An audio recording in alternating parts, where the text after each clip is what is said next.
Agora, candidato ao governo do estado da Bahia, o ilustríssimo senhor Paulo Souto, para fazer o seu pronunciamento.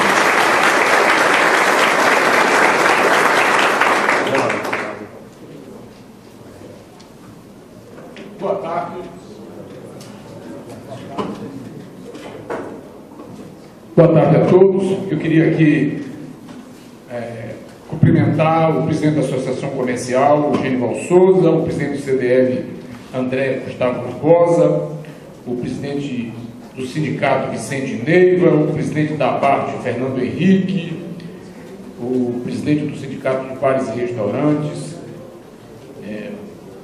Tedesco, cumprimentar dois candidatos locais a deputados, Hélio Diniz e o Dr. Francisco, cumprimentar o ex-prefeito Evaldo Maia, Rosa, desculpe,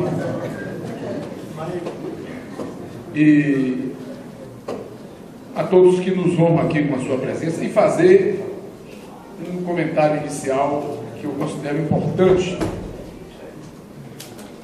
É a tradição desse conjunto de empresas aqui de conjunto de entidades aqui em Santo Antônio de Jesus e tentarem influenciar positivamente nos destinos de sua terra. Isso é uma coisa importante, não apenas para aquelas coisas que dizem respeito à sua atividade finalística, o setor empresarial, porque é ilusão imaginar que um setor empresarial se desenvolve bem sem que ele esteja... Pessoal, governador, um instante. Pessoal, por gentileza, eu vou pedir mais uma vez que vocês se atenham ao silêncio para poder nós ouvirmos com clareza os proferimentos de todos que estão compondo a mesa e que ainda vão falar, por gentileza. Então, é ilusão admitir que as coisas na área empresarial vão correr muito bem se não correm bem outros setores que influenciam diretamente a vida da comunidade. E por isso que eu acho que essa iniciativa é interessante. Cumprimentar aqui o deputado federal Antônio Massaí, presente aqui, e dizer isso. Então, essa é uma atitude madura, que não reflete aquela ideia, não, se as coisas estão bem para a gente, enfim, que se dane o resto, porque essa é uma atitude que, além de não é uma atitude inteligente, não é uma atitude razoável.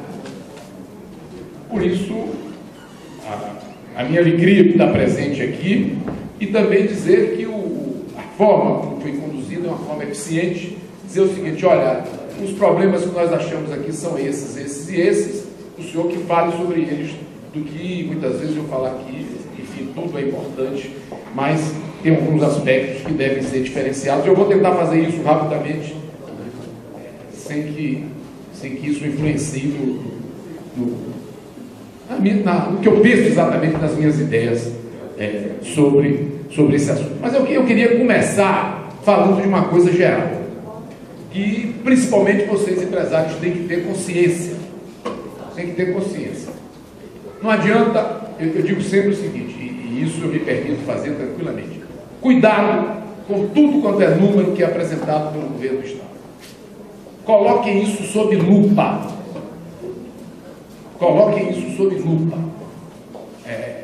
Infelizmente, não é uma prática do atual governo apresentar as coisas como elas são.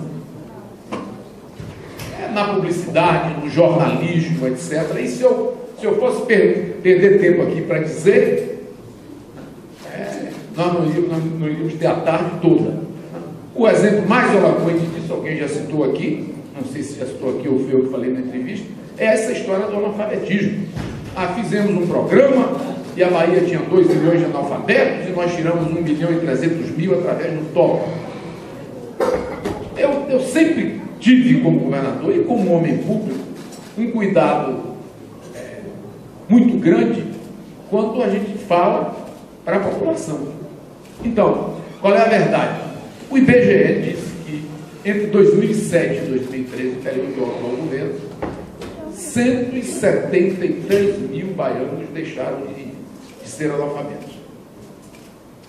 Foram alfabetizados 173 mil. E o governo diz que foram 1.300.000.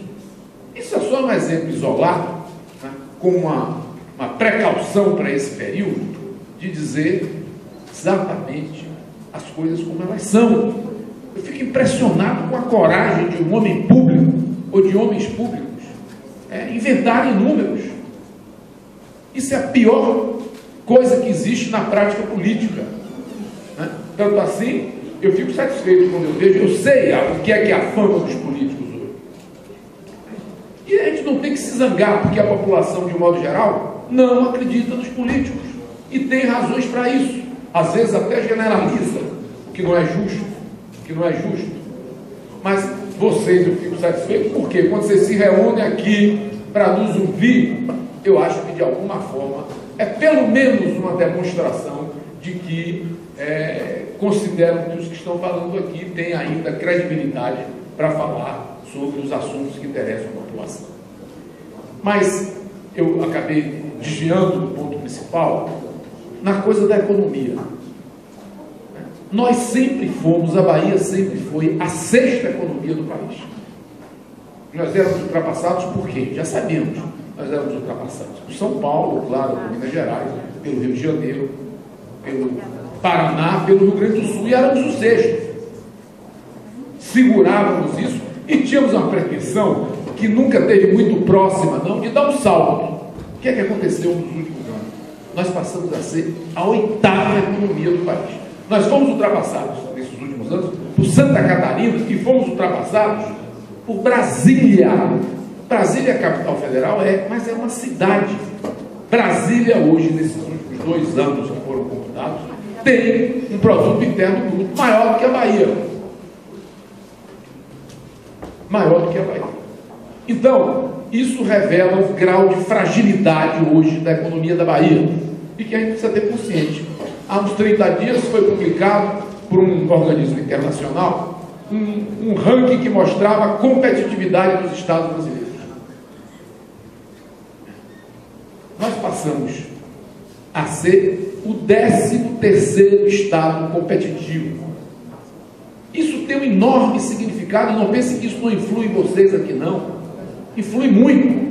Esse ranking de competitividade é uma coisa que é composta por vários indicadores. Por exemplo, o ambiente político. Você sabe o que é o ambiente político? O ambiente político é influenciado pela burocracia, pela corrupção, pela burocracia, pela segurança pública. Ou vocês pensam que uma multinacional, quando vem para um país, não se preocupa com as questões relacionadas à segurança pública? Tem um peso enorme isso. Então eu quero dizer aqui, um pouco dessa preliminar, para mostrar como nós estamos vivendo um momento difícil. Perdemos posição na economia nacional, perdemos posição de competitividade, né? O ambiente de negócios é ruim, o ambiente político não é bom, fora os problemas estruturais de educação, etc., tal, que já há algum tempo realmente não atendem aos requisitos de uma sociedade mais avançada. Então, esse é um ponto importante que eu acho um preliminar para que vocês se situem. Onde é que vocês estão vivendo? Em que lugar nós estamos vivendo? E isso é significativo para quem vai encarar o futuro. Mas eu quero, como nós temos aí, enfim, algumas atividades hoje, eu vou tentar me restringir aqui, abordando esses pontos que foram colocados e que refletem muito bem uma preocupação normal dessas entidades em relação à sua cidade. Reconhecendo inicialmente a importância de Santo Antônio de Jesus, que começou com muito destaque um polo comercial, desenvolveu o seu comércio, depois desenvolveu um polo de serviços na área de saúde, na área da educação, e quis dar um passo adiante na área industrial. Eu me lembro ainda, me parece que, não sei se quando era secretário de Indústria e Comércio no governo Antônio Carlos, ou se já como governador, nós temos aqui o primeiro passo da implantação do Distrito Industrial, já antevendo essa possibilidade. E aqui eu quero aproveitar, como uma das perguntas se refere, me parece, à questão do Distrito Industrial, para dizer, olha, o problema do Distrito Industrial não é só ter